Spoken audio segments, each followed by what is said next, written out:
Otvárací ceremoniál Dni európskeho kultúrneho dedičstva na Slovensku sa poprvýkrát konal v Poprade. Súčasťou slávnostného programu bolo udeľovanie výročných cien reví, pamiatky a múzea za rok 2013. Jedna z cien ostala aj v našom meste. Pre tento rok sme sa stali hosťujúcim mestom Dní európskeho kultúrneho dedičstva.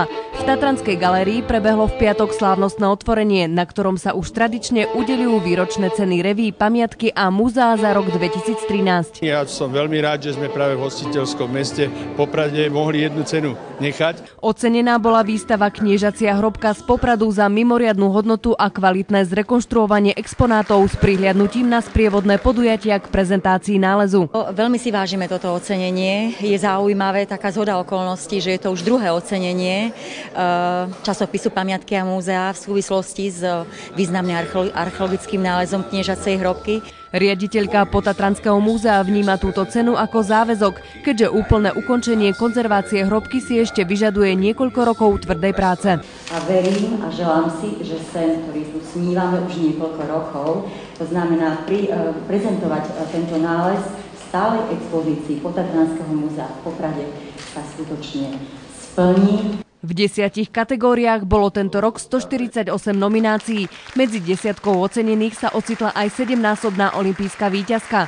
2 svoje medaile darovala Múzeu telesnej kultúry. Za svoj počin získala cenu v kategórii akvizícia. To byla moje povinnost, dalo by se říct, protože celý život jsem závodila za Československo a jak jsem to tady řekla, Praha nemusí mít všecko. Aj Tatranská galéria bola jednou z nominovaných, a to v kategórii výstava.